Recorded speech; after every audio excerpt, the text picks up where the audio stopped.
አይፒኤስኤስ ዓለም አቀፍ አካላት ለአማራ ግጭት ትኩረት እንዲሰጡ ጠይቋል። አምባሳደር ብርሃነ ገብረ ክርስቶስ ስለተጀመረ ጦርነት ከባድ ክስ አቀረቡ። የኮንክሪት ምሽግ በአጭር ጊዜ መውደሙ ተገለጸ። ለሞሮኮ ዜጎች የቪዛ አገልግሎት ተቋረጠ። 640 በላይ ቤቶች ወደ ዓመት ተቀየሩ። ከ500 በላይ ሰራተኞች ያለ ምደባ ቀሩ። ጀነራል ይልማ በሁሉም አካባቢ እንንቀሳቀሳለን ሲሉ ተሰምተዋል። 9 ክላሽ ጥይት፣ ካዝናዎችና የወታደራዊ ልብሶች ተይዘዋል። በጎንደር ከተማ ገበያተኞችን ሊዘርፍ የነበረው ታጣቂ ተይዟል። ሰላም የተከበራችሁ የሀበሻ ጎልድ ዜና ዩቲዩብ ቤተሰቦቻችን፣ በዛሬው ስርጭታችን ውስጥ አስደናቂ ክስተቶችን፣ የፖለቲካ፣ የኢኮኖሚ፣ የማህበራዊና ሌሎች ወቅታዊ ጉዳዮችን በዝርዝር ልናቀርብላችሁ ተዘጋጅተናል። እስከ ቪዲዮ መጨረሻ ድረስ ከኛ ጋር አብራችሁ እንድትቆዩ በታላቅ አክብሮት እንጋብዛችኋለን። ከኛ ጋር በመቆየት አንዳችም ጠቃሚ መረጃ እንዳያመልጣችሁ ያድርጉ።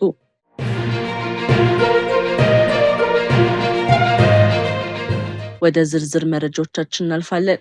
ዓለም አቀፉ ማህበረሰብ ለአማራ ክልል ግጭት ትኩረት እንዲሰጥ ጥሪ ቀረበ። የተባበሩት መንግስታት ድርጅትና ሌሎች ዓለም አቀፍ ተቋማት የበለጠ ትኩረት እንዲሰጡ በሰላም ደህንነት ጥናት ኢንስቲትዩት በተዘጋጀው ውይይት ላይ ጥሪ ቀርቧል። በውይይቱ ላይ የአፍሪካ የምርምር ዩኒቨርሲቲዎች ህብረት 2026 ተመራማሪዎች ያቀረቡት ገለጻ በመንግስት ኃይሎችና በፋኖ ታጣቂዎች መካከል የሚካሄደው ግጭት ኢኮኖሚያዊ፣ ማህበራዊና ሰብአዊ ቀውሶችን እያስከተለ መሆኑን እስካሁንም ዘላቂ መፍትሄ እንዳላገኘ ተገልጿል። ተመራማሪዎች እንዳሉት በሩሲያ ዩክሬን፣ በኢራን እስራኤል እንዲሁም በሱዳን የተፈጠሩ ዓለም አቀፍ ቀውሶች ምክንያት የአማራ ክልል ጉዳይ በዓለም አቀፍ ማህበረሰብ የሚያገኘውን ትኩረት እየቀነሰ መምጣቱ ተጠቅሷል። ውይይቱ በግጭት ምክንያት በክልሉ የተፈጠሩ የጸጥታ ችግሮች፣ የጦርነት ኢኮኖሚ፣ የወጣቶች ንቅናቄ እንዲሁም ወደ ዘላቂ ሰላም የሚያደርሱ አማራጮች ላይ አተኩሮ ተካሂዷል። ተመራማሪዎቹ መንግስትና ፋኖ በእውነት የሰላም ድርድር እንዲቀመጡ የአውሮፓ ህብረት፣ የተባበሩት መንግስታት ድርጅትና ሌሎች ዓለም አቀፍ ተቋማት የበለጠ የዲፕሎማሲ ግፊት ማድረግ እንዳለባቸውም አሳስበዋል። በተጨማሪም ግጭቱን በጸጥታ ብቻ ሳይሆን ከፖለቲካ ቅሬታዎች፣ ከኢኮኖሚ ችግሮች፣ የአስተዳደር ድክመቶችና ከወጣቶች የስራ ዕድል እጥረት አንጻር መመልከት እንደሚያስፈልግም አስጠንቅቀዋል። በግጭቱ ፋይናንስ ላይ ባቀረቡት ትንታኔ በአንዳንድ አካባቢዎች የሚደረጉ የገንዘብ መዋጮች፣ እገታዎችና ሌሎች ህገወጥ የገንዘብ ማሰባሰቢያ ዘዴዎች የግጭቱን የፋይናንስ ምንጮች መሆናቸውም ተጠቅሰዋል። ተመራማሪዎቹ መንግስት ከህወሓት ጋር በደቡብ አፍሪካና ከኦሮሞ ነጻነት ሰራዊት ጋር በታንዛኒያ ያደረገውን ድርድር በማስታወስ በአማራ ክልልም ተመሳሳይ የሰላም ሂደት ሊጀመር እንደሚገባም አሳስበዋል። በተጨማሪም ግጭቱ በትምህርት፣ በልማት፣ በኢኮኖሚና ከፍተኛ ጉዳት እያደረሰ መሆኑን ተገልጿል። ከግጭቱ መጀመር ወዲህ ከ4 ሚሊዮን በላይ ተማሪዎች ከትምህርታቸው ውጪ መቆየታቸው ተጠቅሷል።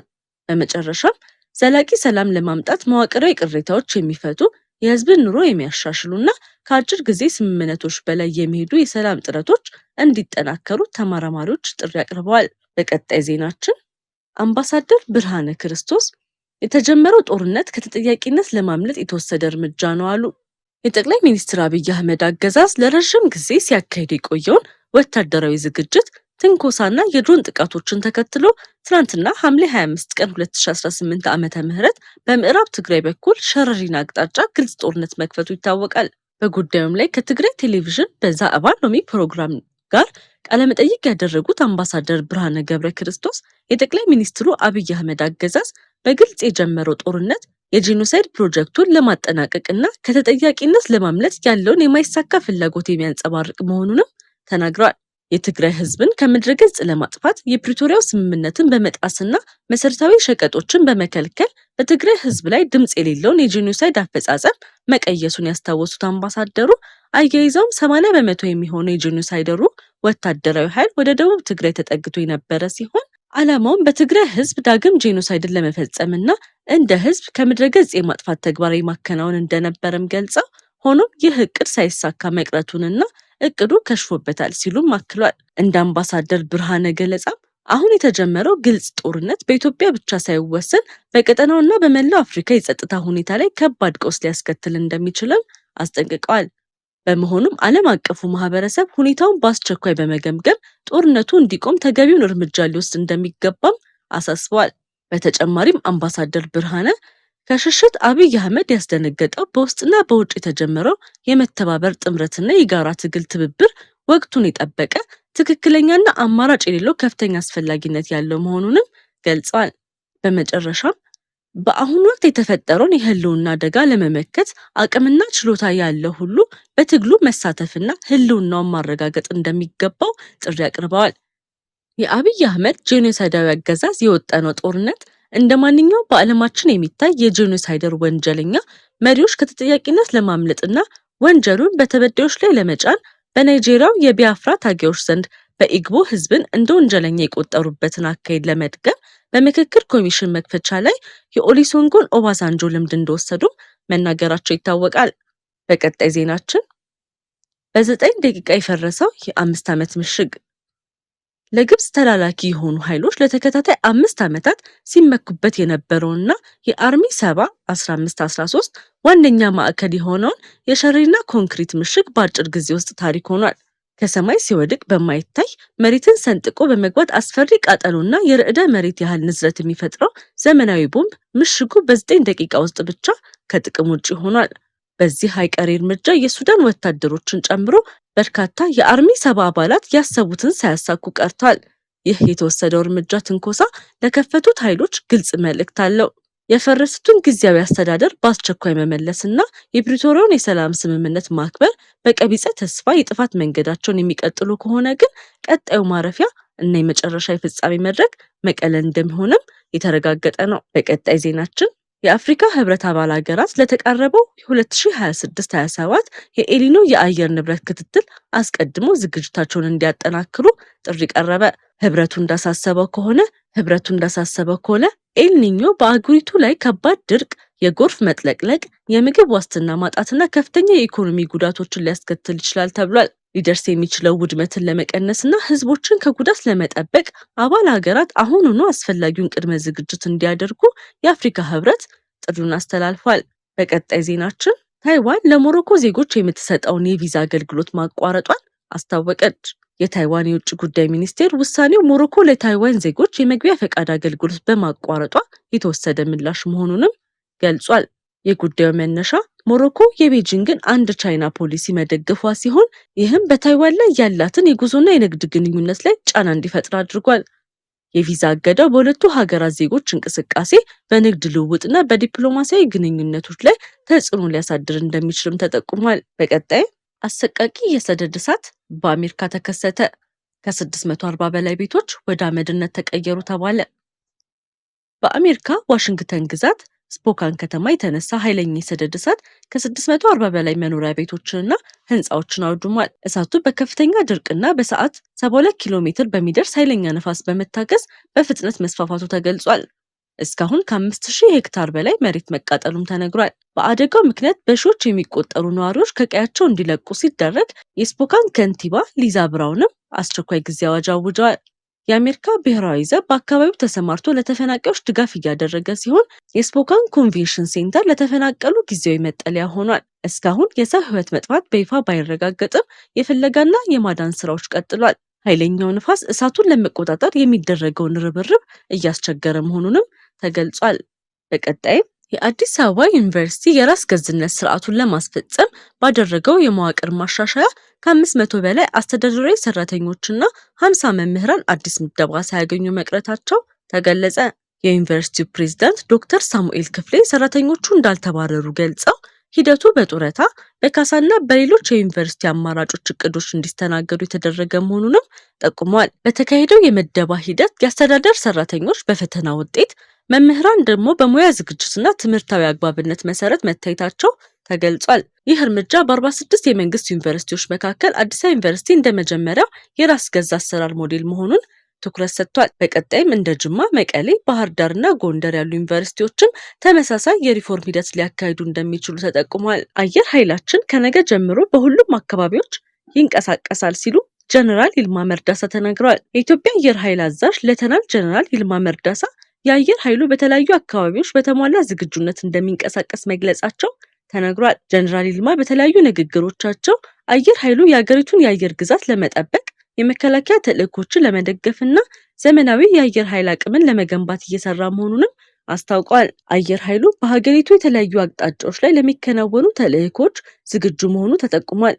የአየር ኃይሉ ዋና ተልዕኮች የሀገር ሉዓላዊነትን መጠበቅ፣ የአየር ደህንነትን ማስጠበቅና ለምድር ጦር የአየር ድጋፍ መስጠት መሆኑ ተገልጿል። በቅርብ ዓመታት የአየር ኃይል የቴክኖሎጂ ማሻሻያ፣ የሰራዊት ስልጠናና የአሰራር ለውጥ ላይ እየሰራ መሆኑ ተዘግቧል። የኢትዮጵያ አየር ኃይል የተዋጊ አውሮፕላኖች፣ የማጓጓዣ አውሮፕላኖች፣ የስልጠና አውሮፕላኖችና ሄሊኮፕተሮችን ያካተተ መዋቅርም እንዳለው ተነግሯል። በቀጣይ ዜናችን በኮምቦልቻ ሊተላለፉ የነበሩ የጦር መሳሪያዎችና የወታደራዊ ደንብ ልብሶች ተያዙ። በኮምቦልቻ ከተማ አስተዳደር ፖሊስ ከህብረተሰቡ በደረሰው ጥቆማ መሰረት ባደረገው ክትትል ለህገ ወጥ የትጥቅ እንቅስቃሴ ሊውሉ የነበሩ የጦር መሳሪያዎች፣ የጥይት ካዝናዎችና የመከላከያ ሰራዊት ደንብ ልብሶች መያዛቸውን አስታውቋል። ፖሊስ እንደገለጸው የተያዙ ትጥቆች በህገ ወጥ መንገድ ወደ ሌላ አካል ለማስተላለፍ ሲጓጓዙ በቁጥጥር ስር ውለዋል። በፖሊስ መረጃ መሰረት መነሻቸውን ከደቡብ ወሎ ዞን ሳይንት ወረዳ ያደረጉት ግለሰቦች በኮምቦልቻ ከተማ ቦርከና ክፍለ ከተማ በጎፋ ቀበሌ አካባቢ ላይ ተከታትለው ተይዘዋል። ፖሊስ እንደገለጸው እነዚህ ግለሰቦች ሰሌዳ በሌለው ባጃጅ ውስጥ ትጥቆቹን ይዘው ሲጓዙ ምሽት 2:30 አካባቢ በተደረገ ፍተሻ ተይዘዋል። 9 ታጣፊ ክላሽንኮቭ የጦር መሳሪያዎች፣ 16 የክላሽ ጥይት ካዝናዎች፣ 3 የመከላከያ ሰራዊት የደንብ ልብሶች በቁጥጥር ስር የዋሉ ተጠርጣሪዎችም ፖሊስ በተያዘው ክንውን ላይ 3 ግለሰቦች ተጠርጣሪ ሆነው በቁጥጥር ስር መዋላቸውን ገልጿል። እንደ ፖሊስ ገለጻ ተጠርጣሪዎቹ በአሁኑ ወቅት በቁጥጥር ስር ሆነው አስፈላጊው ምርመራ እየተካሄደባቸው ይገኛል። የኮምቦልቻ ከተማ ፖሊስ አስተዳደር መምሪያ ለህብረተሰቡ ባስተላለፈው መልእክት የሰላምና ጸጥታ ጥበቃ ላይ ለሚደረገው ትብብር ምስጋና አቅርቧል። ፖሊስ በተጨማሪም ህብረተሰቡ በአካባቢው የሚታዩ አጠራጣሪ እንቅስቃሴዎችን ለህግ አካላት በማሳወቅ የጸጥታ ስራውን እንዲደግፉም ጥሪ አቅርቧል። በመጨረሻም በጭልጋ ወረዳ ቤዛሆ ቀበሌ ገበያተኞችን ለመዝረፍ ሲሞክር የተገኘው ታጣቂ በቁጥጥር ስር ውሏል። በማዕከላዊ ጎንደር ዞን በጭልጋ ወረዳ ቤዛሆ ቀበሌ ወደ ገበያ በመጓዝ ላይ የነበሩ ገበያተኞችን በማስቆም ንብረታቸውን ለመዝረፍ ሲሞክር የተገኘው ታጣቂ ተጠርጣሪ በሚሊሻ አባላትና በአካባቢው ማህበረሰብ በተደረገው የተቀናጀ እርምጃ በቁጥጥር ስር ውሏል። በመረጃው መሰረት ተጠርጣሪው ወደ ገበያ የሚጓዙ ገበያተኞችን በማስቆም ንብረታቸውን ለመዝረፍ ሲሞክር በአካባቢው ማህበረሰብና በሚሊሻ አባላት ፈጣን ቅንጅት ተይዞ ለህግ አካላት እንዲቀርብ ተደርጓል። የጭልጋ ወረዳ የጸጥታ አካላት እንደገለጹት የማህበረሰቡ ንቁ ተሳትፎና ከጸጥታ ኃይሎች ጋር ያለው ትብብር የወንጀል ድርጊቶችን በመከላከልና ሰላምን በማስጠበቅ ረገድ ወሳኝ ሚና አለው። በመሆኑም ማህበረሰቡ ማንኛውም አጠራጣሪ እንቅስቃሴን ሲመለከት በፍጥነት ለቅርብ የጸጥታ አካላት በማሳወቅ ለአካባቢው ሰላምና ጸጥታ የበኩሉን እንዲወጣም ጥሪ አቅርበዋል። ወደ ቢዝነስ ዘገባችን ስናልፍ የዓለም የወርቅ ገበያ በአዲስ አቅጣጫ ሄዷል። ባለሀብቶች በቅርበት እየተከታተሉት ነው። ሐምሌ 9 2026 የዓለም የወርቅ ዋጋ በዚህ ሳምንት ከፍተኛ መለዋወጥን አሳይቷል። የዓለም ፖለቲካ ውጥረቶች፣ የአሜሪካ የገንዘብ ፖሊሲና የዶላር እንቅስቃሴ በወርቅ ዋጋ ላይ ጉልህ ተጽዕኖ አሳድረዋል። በሳምንቱ መጀመሪያ ባለሀብቶች ከዓለም አቀፍ አለመረጋጋት ለመጠበቅ ወደ ወርቅ በመመለሳቸው የወርቅ ዋጋ ከፍ ብሏል። ሆኖም የአሜሪካ ፌዴራል ሪዘርቭ ከፍተኛ የወለድ መጠን ለረዥም ጊዜ ሊቀጥል እንደሚችል የተሰጠው ምልክትና የመንግስት ቦንድ ትርፍ መጨመር ገበያውን ወደ ታች ጎትቶታል።